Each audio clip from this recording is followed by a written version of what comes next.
what's really important for people to be aware of is that beauty standards are always changing on purpose. Beauty standards are always changing because that continues to be profitable.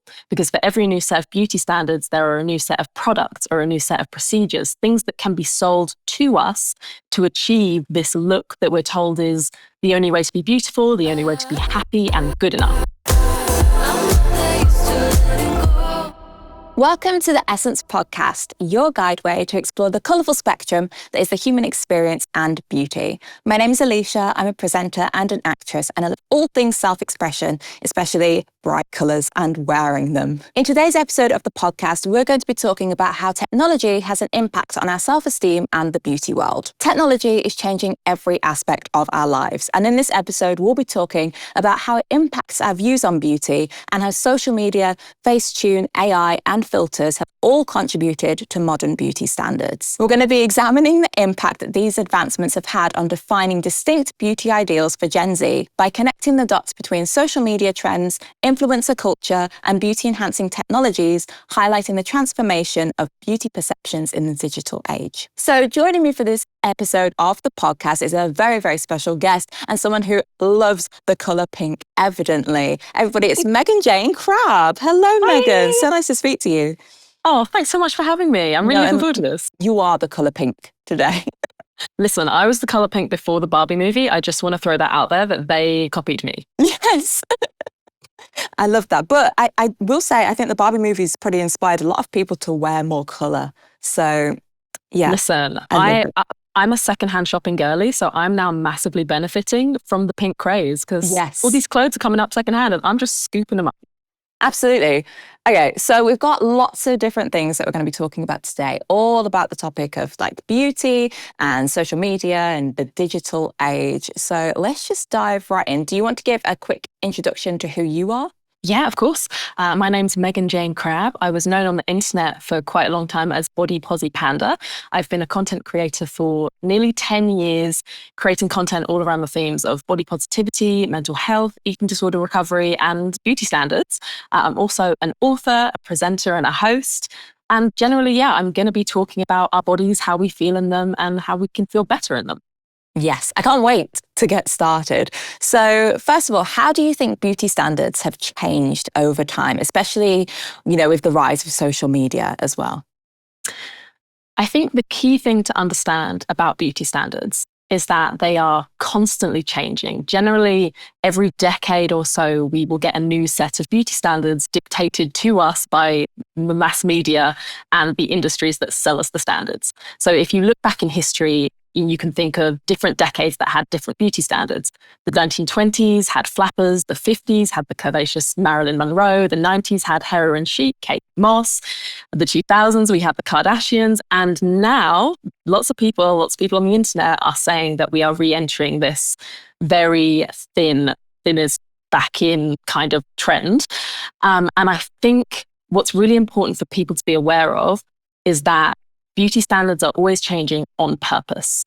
Beauty standards are always changing because that continues to be profitable. Because for every new set of beauty standards, there are a new set of products or a new set of procedures, things that can be sold to us to achieve this look that we're told is the only way to be beautiful, the only way to be happy and good enough. It is very intentional and it is fueled by the industries that make the products that then make the money from us feeling like we're not good enough.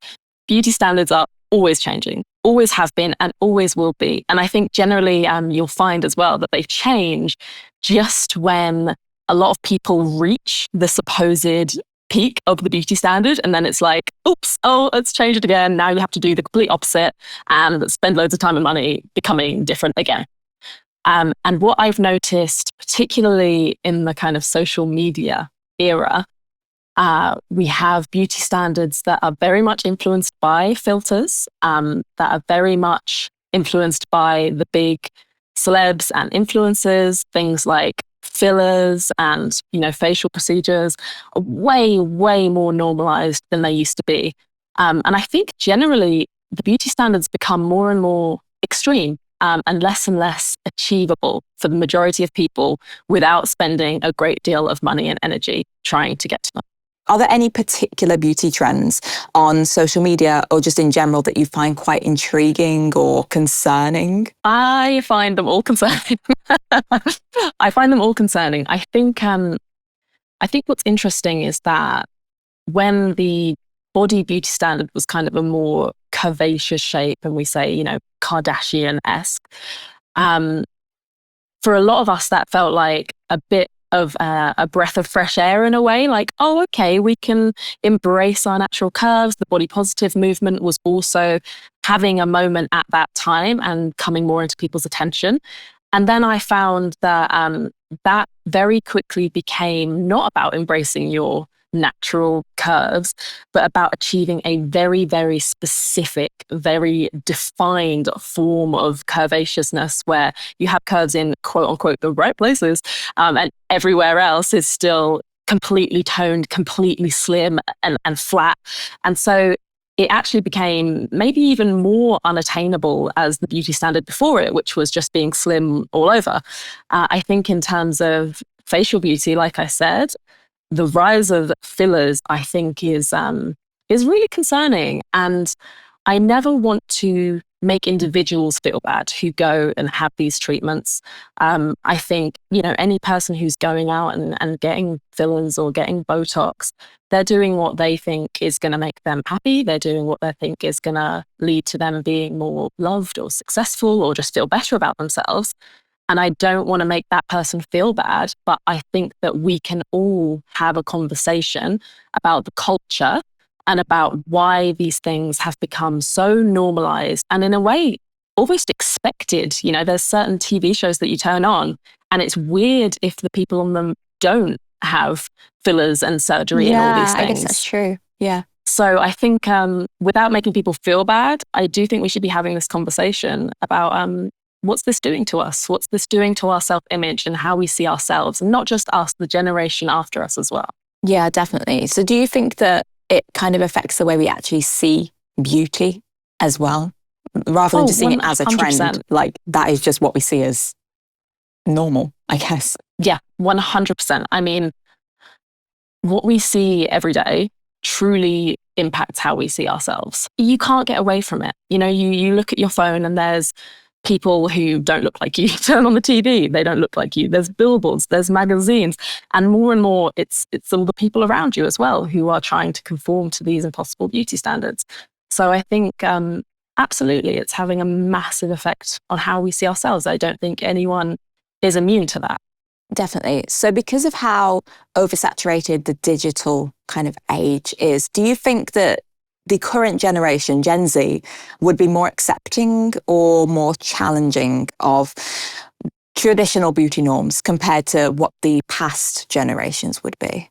I feel like Gen Z is more inundated than any other generation with beauty standards and with unrealistic norms of how they should look. But they are also more aware than any other generation. Yeah. I mean, I could have a casual conversation with like any teenager now who will know what beauty standards means, who will know about the diet industry, who understand. They understand the idea of, people are profiting from making us feel bad. And, social media isn't real a lot of the time. They do understand that filters are probably making us feel bad about themselves. So I think while they're up against more than anyone else before them has had, I think there's a lot of hope because they're switched on. They know about these things. And I think there's definitely a greater number of Gen Z people who are also railing against that. I think we have more, body positive or just positive self-image influencers now. Yeah. I think that's why they're more aware, isn't it, as well? Because like there's people their age talking about stuff. It's not just like the adults are telling the children how to behave. Absolutely. Yeah. So I don't think it's hopeless. And I think Gen Z are smart as heck. Like they're all right. The kids are all right. And I think they do have the power to change things.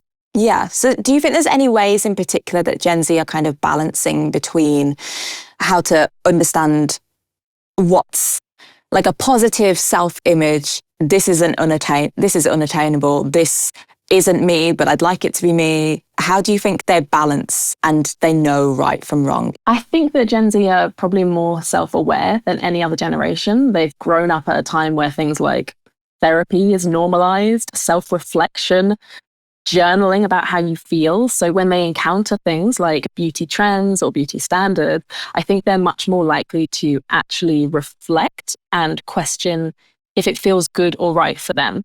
And then they're much more likely to go out and find their communities and find people who are having these conversations and railing against standards that aren't good for them. So I think that's definitely helpful for them. Don't get me wrong, like the myths are still there. The diet industry and the beauty industry in part, they're still working really hard to send Gen Z the message that you have to look one way and that's the only way to be good enough and happy and loved. But they see it. They see through it way more than anyone else has ever done. Yeah. So you said about the myths and like the fakeness as well. So with things like Facetune and filters and AI and even things like Snapchat filters, how do you think that affects the way that the younger generation are seeing themselves? Is it just for fun, or do you think it could be more detrimental than that? Listen, the filters were for fun when we were all being dogs. Yes, or like right. There was only like 3 filters back when I had Snapchat. Yeah, that was a different time. It was a simpler time. And then the filters were about fun. Yeah. But I think all we need to do is look at the exponential rise of people who are going to cosmetic surgeons and literally asking to look like the filtered version of themselves. People literally taking images of themselves with filters on and say, make me look more like this. Yeah. And if that doesn't say it all, I don't know what else will. You know, there was a massive backlash about last year about the glamour filter on TikTok. Yes. Was an incredibly convincing, just full face of makeup. But it's not just the makeup, it literally changes the features. It makes the lips bigger and it makes your nose a bit smaller as well. Yes, and a lot of the time for people of color and Black people, it makes the skin lighter as well, which is a whole different problematic conversation. So yeah, absolutely they're having an impact, and it's irresistible. You know, it's when you can, with a click of the button, make yourself look the way that society tells you should look. Of course you're drawn to that. Of course you can become addicted to that, and that's all you want to put out there. That's how you want the world to perceive you. But ultimately, when you go to bed at night and wake up in the morning, you're still you with your face without the filter. Yeah. And that's what you need to get right with. That's what you need to feel okay about. That is so much more important than how many likes you get on a photo or how filtered you feel you are in a video. Your relationship with you is the most important thing. And I don't think there is anything positive that filters like the beauty filter, the glamour filter, bring to your perception of yourself. Yeah. So you said you don't think there's anything positive about filters, so to say. Is there anything positive maybe about digital beauty influencers as a whole? Do you think that they're broadening the standards? Like there's a more diverse range of beauty influencers, I think, at the moment than there ever has been. Like there are so many queer beauty influencers. I've seen beauty influencers who are disabled and who adapt their makeup routines to be able to put makeup on. There's people who are, you know, bald and they use their whole head and face to make these like patterns. So I think there are definitely more beauty influencers who are creating art than there ever has been. And I think that's super cool and inspiring and can be really fulfilling. And, you know, ultimately, I think one of the most empowering ways we can use makeup is to explore and create something that is artistic and expresses something and makes us happy and excited. Like a few weeks ago, I went to an event and I had this kind of ombre pastel rainbowy dress. And I was like, what can I put on my face that just enhances this whole thing? And I did the same ombre rainbow all across my eyes and like down my cheekbones.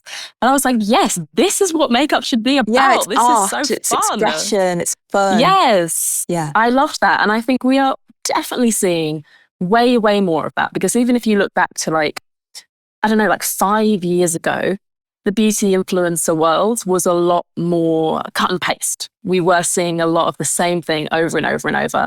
And people are branching out way more. And I think that's sick. So, how do you balance being yourself online while still fitting into different beauty trends on platforms like Instagram and TikTok? Listen, I am one of the most body positive people on the internet, and still get sucked in sometimes. Like, I still find myself in little rabbit holes of, how does this person make themselves look like that? Maybe I should do that to myself. Maybe I should go get this or that done. No one is immune, especially if you spend a lot of time on the internet. And something that has been quite difficult for me as a creator as well is that people tend to react more to content where I am dolled up, fitting closer to the beauty standard. It gets more engagement, it gets more comments, more reach. Even when I'm trying to talk about not needing to fit the beauty standard. If I look closer to the beauty standard, that content does better. And that's like a little bit confusing, and something that feels like a bit of a tightrope, because naturally, social media is a visual platform. We like aesthetics. We're drawn to shiny, colorful things.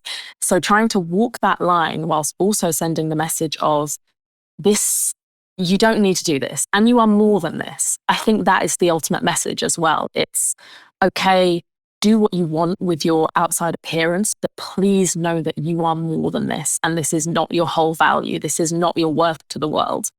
So for me personally, yeah, it's a constant tightrope act, of dipping my toe into the world of beauty and fashion and aesthetics, whilst holding on to my core message and how I see myself, which is just beyond all of this. Yeah. So you said about having control and like utilizing the power that we have. When it comes to filters and social media and that influence, do you think companies should take more control and be more aware of how the filters that their platforms or their apps, the impact that they're having on young people? I think in an ideal world, social media companies would not be creating beauty filters that are so convincing and that are leading to so much damage in young people's mental health. If they took them off the platforms completely, I think that would benefit people's self-image.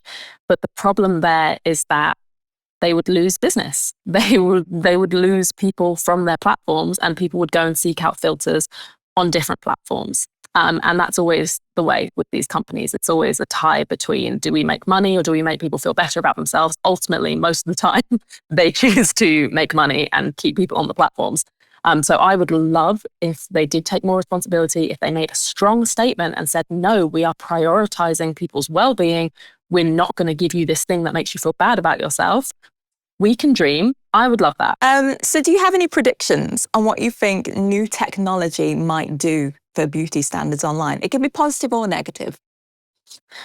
Oh, well, not to be all doom and gloom, but I think AI is obviously going to have a huge impact on how we see ourselves. Yes, I mean, we're going to be seeing, I think, more and more AI influencers who are going to be impossibly beautiful, because it's literally impossible because they're not real. We need to be even more cautious, I think, about what we're putting out there that is going to feed into AI, because everything we put online ultimately is feeding AI and is going to generate what it puts out. Yeah. Yes, it's learning from us.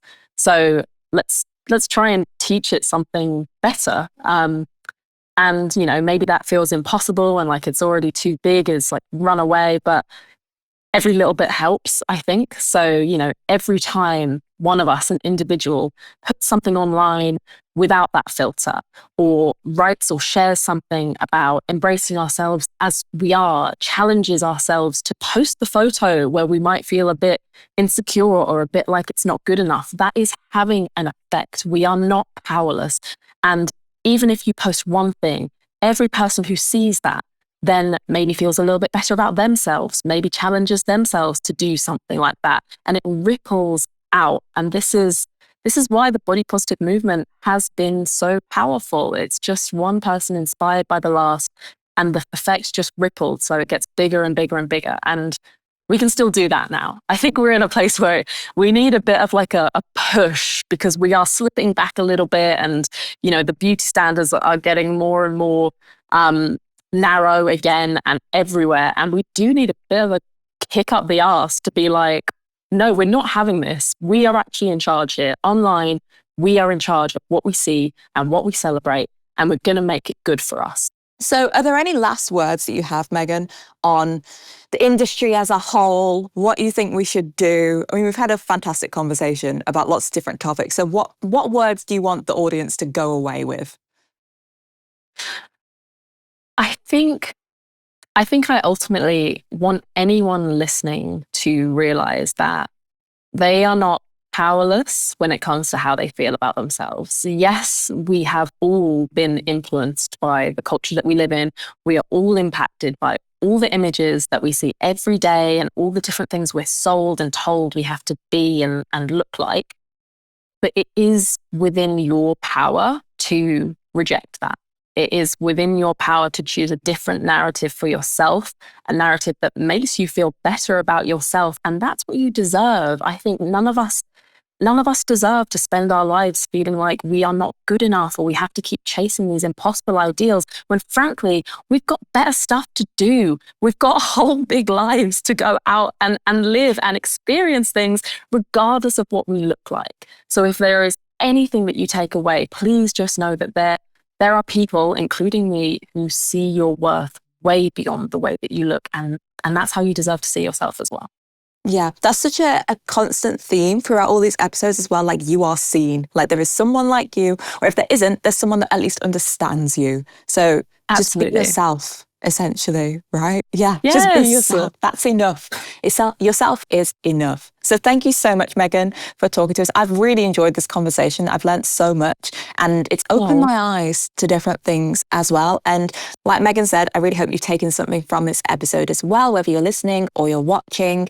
And if you want to have your eyes opened or your mind broadened a little bit more, watch some of the other episodes of the podcast that we have, because there's so many other inspirational speakers and just people who have individual stories to share that we could all just really benefit from hearing them. So yeah, we'll see you next time. Thank you so much. Thank you again, Megan, as well. Thank you. We'll see you all later. Bye.